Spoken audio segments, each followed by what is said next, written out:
नमस्कार साथियों, स्वागत है आपका सिविल लक्ष्य अकेडमी के Chhattisgarh daily current affairs program में।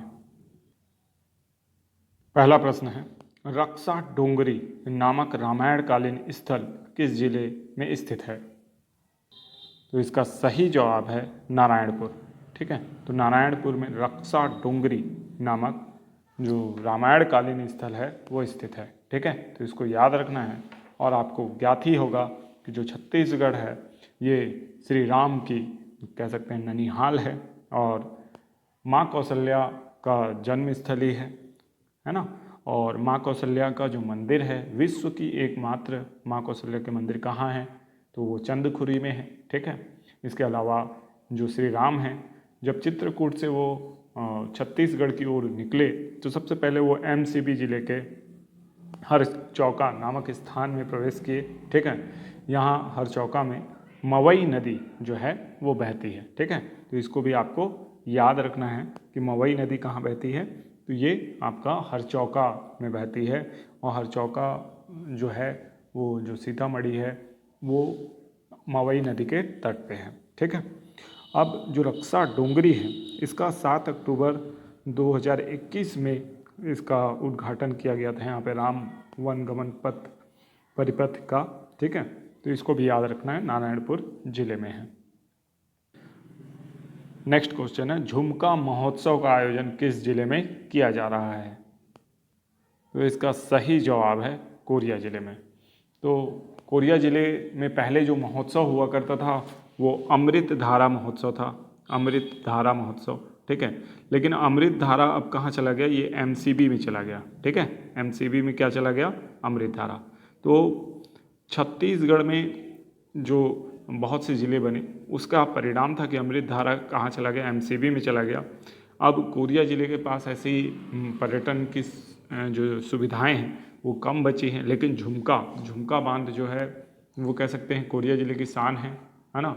और क्योंकि बहुत ही नज़दीक है, बैकुंठपुर में ही स्थित है, बैकुंठपुर से थोड़ा ही दूर सागरपुर में, तो कम से कम कोरिया ज़िले से ये नहीं जा सकता। ठीक है, आगे अगर और भी ज़िले बनेंगे तो भी एक कोरिया में ही रहेगा।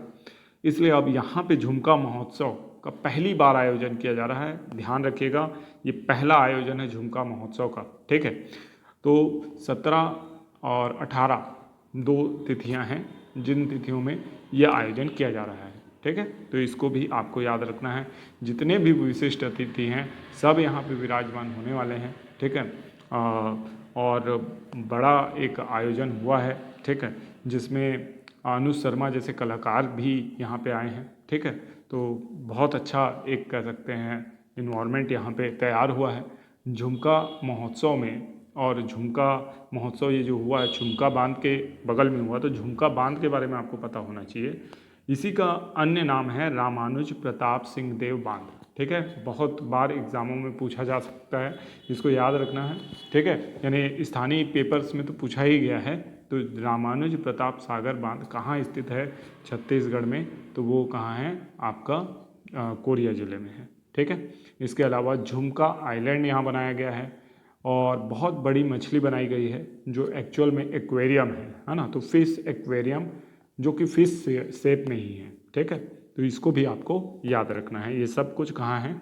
आपका झुमका बांध के निकट जो पार्क बना है और जो वोटिंग क्लब वगैरह बना है वहीं पे ये सारी सुविधाएं उपलब्ध हैं। नेक्स्ट क्वेश्चन है, प्राचीन डे भवन किस जिले में स्थित है?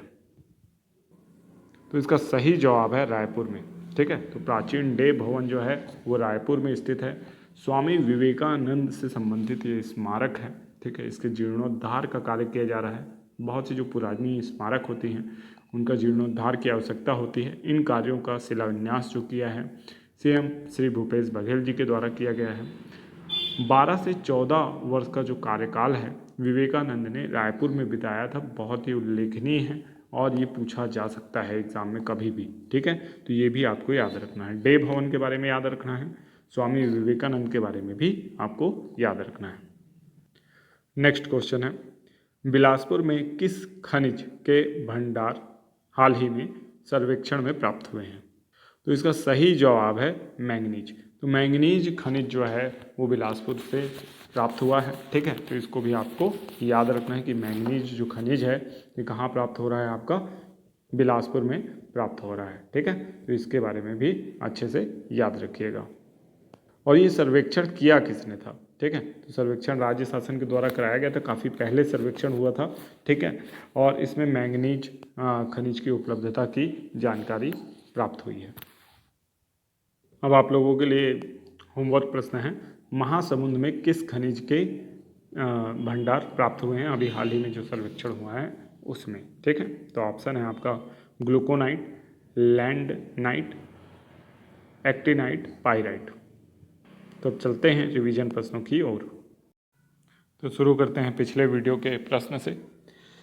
पर्यावरण मंत्रालय भारत सरकार द्वारा किसे मेदिनी पुरस्कार से सम्मानित किया गया था? ये हमने पिछले वीडियो में आपसे पूछा था। इसका सही जवाब है अंकिता जैन। तो अंकिता जैन कहाँ की हैं? अंकिता जैन है जसपुर की, और इन्हें कौन सा सम्मान मिला है? मेदिनी सम्मान। ठीक है, मेदिनी पुरस्कार मिला है, तो इसे भी याद रखना है आपको। ये मिलता है पर्यावरण मंत्रालय भारत सरकार के द्वारा। देखिए क्वेश्चन में पहले ही लिखा हुआ है पर्यावरण मंत्रालय भारत सरकार। ठीक है, इन्होंने किताब लिखी है, कौन सी किताब? ओ रे किसान। ठीक है, तो किसानों की समस्या को उजागर करने के लिए इन्होंने ये किताब लिखी है, ओ रे किसान। ठीक है, और ये किताब काफ़ी अच्छी है। किसानों से संबंधित जो बहुत ही गंभीर मुद्दे हैं और बहुत ही कह सकते हैं समस्यात्मक बातें हैं, जो उनकी आज तक समस्या समाधान नहीं हो पाया है, उन सभी पर प्रकाश डालती हुई ये जो किताब है, पुस्तक है। और पर्यावरण जल वायु मंत्रालय की तरफ से देश में यह तीसरा पुरस्कार है। ठीक है, तो इसको भी याद रखना है। मेदिनी पुरस्कार मिला है जसपुर की अंकिता जैन को। नेक्स्ट क्वेश्चन है, तातापानी महोत्सव का आयोजन किस जिले में होता है? तो इसका सही जवाब है बलरामपुर। ठीक है, तो तातापानी महोत्सव का आयोजन कहाँ होता है? बलरामपुर जिले में होता है। बहुत अच्छे से याद रखना है इस बात को कि बलरामपुर जिले में आयोजित होता है तातापानी महोत्सव। ठीक है, और तातापानी महोत्सव जो है, इसका जो उद्घाटन समारोह है उसमें श्री भूपेश बघेल जो कि राज्य के मुख्यमंत्री हैं वो भी शामिल होंगे। ठीक है, तातापानी किस लिए फेमस है? तो तातापानी में गर्म जल का स्रोत है, आपको पता हो गर्म जल का यहाँ से स्रोत है। ठीक है, और गर्म जल का ऐसा ही स्रोत और कहाँ पे है? तो पूगा घाटी जम्मू कश्मीर में, वहाँ पे पूगा घाटी जो अब लद्दाख में है। ठीक है, यहाँ पे जो भूतापीय विद्युत ऊर्जा का उत्पादन किया जा रहा है, ऐसा दूसरा प्लांट ऐसा बोला जा रहा है कि वो कहाँ लगेगा? छत्तीसगढ़ के बलरामपुर के तातापानी में लगाया जाएगा, इसलिए भी इसको याद रखना है। इसके अलावा एक क्वेश्चन बार बार CGPSC में पूछा जा चुका है, मणिकरण। ठीक है, मणिकरण को याद रखना है। मणिकरण भी क्या है? जल ये भूतापीय यानी ऊर्जा का केंद्र है, तो ये आपका हिमाचल प्रदेश में है। ठीक है, तो इसको भी याद रखिएगा, तातापानी को भी याद रखिएगा और पूगा घाटी को भी आपको याद रखना है। नेक्स्ट क्वेश्चन है, हाल ही में माउंट एकांकागुआ पर चढ़ाई करने वाले छत्तीसगढ़ के पर्वतारोही कौन हैं? तो इसका सही जवाब है चित्रसेन साहू। तो चित्रसेन साहू ने माउंट एकांकागुआ जो कि दक्षिण अमेरिका में स्थित चोटी है ना, इसको फतेह किया है, माउंट एकांकागुआ को, जो कि बहुत ऊंची चोटी है, एंडीज पर्वत की सबसे ऊंची चोटियों में से एक है। ठीक है, 6900 मीटर की इसकी ऊंचाई है ना, और इसको जरूर याद रखना है आपको, माउंट एकांकागुआ को। ठीक है, दक्षिण अमेरिका एंडीज पर्वत में स्थित है, और इसको फतेह किया है चित्रसेन साहू ने।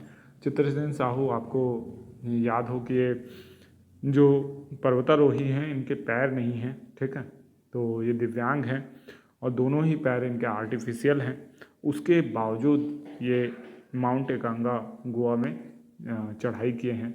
इसके अलावा इनका नेक्स्ट जो टारगेट है वो आपका माउंट एवरेस्ट फतेह करना है। ठीक है, तो उसके लिए भी ये अपनी तैयारी कर रहे हैं। ठीक है, फिर छत्तीसगढ़ के पहले व्यक्ति जिन्होंने माउंट एवरेस्ट को फतेह किया है वो है राहुल गुप्ता।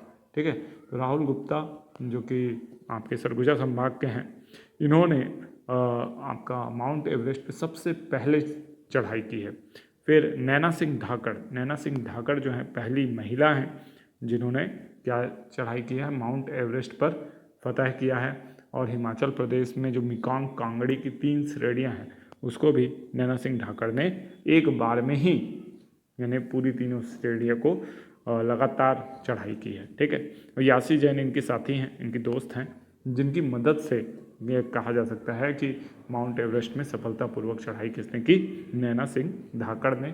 जब ये वापस आ रही थी तो इनको सांस लेने में काफ़ी तकलीफ हो रही थी, तो यासी जैन ने इनकी मदद की थी वापस लाने में। ठीक है, तो इस तरीके से आपको इन सभी पर्वतारोहियों के नाम याद होने चाहिए। नेक्स्ट क्वेश्चन है, विश्व हिंदी दिवस कब मनाया जाता है? पहले भी हमने ये क्वेश्चन कवर किया है। 10 जनवरी को विश्व हिंदी दिवस मनाया जाता है, जबकि 14 सितंबर को राष्ट्रीय हिंदी दिवस मनाया जाता है और हिंदी पखवाड़ा भी मनाया जाता है 14 सितंबर से। दोनों ही तिथियां आपको याद होनी चाहिए। ठीक है, नेक्स्ट क्वेश्चन है, विनिंग द इनर बैटल नामक पुस्तक किसकी है?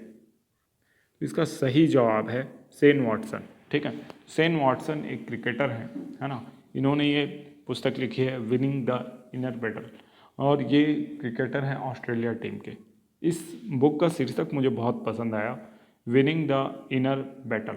एक्चुअल में जो लड़ाइयाँ होती हैं वो हमारे मन में ही होती हैं, हमारी ही होती है, हमारी मस्तिष्क के साथ, क्योंकि कोई भी लड़ाई जो शुरू होती है वो पहले खुद के साथ ही होती है ना। खुद को डिसिप्लिन में लाना सबसे बड़ी चुनौती है। अगर आप डिसिप्लिन और कंसिस्टेंसी मेंटेन कर लिए और खुद का आत्मविश्वास बढ़ा कर रहें तो आप किसी भी बैटल को जीत सकते हैं। लोग मोटिवेशन वीडियोस देखते हैं मोटिवेशन प्राप्त करने के लिए, लेकिन जब किसी को भूख लगती है तो खाना खाने के लिए मोटिवेशन नहीं चाहिए रहता है, प्रयास चाहिए होता है। ठीक है, तो आपके अंदर की भूख इतना बढ़ाइए कि आपको किसी बाहरी मोटिवेशन की जरूरत ना पड़े, बल्कि आपकी इनर की जो इच्छा शक्ति है वही आपको आपके लक्ष्य तक पहुंचाने में मदद करे और आप अपने अंदर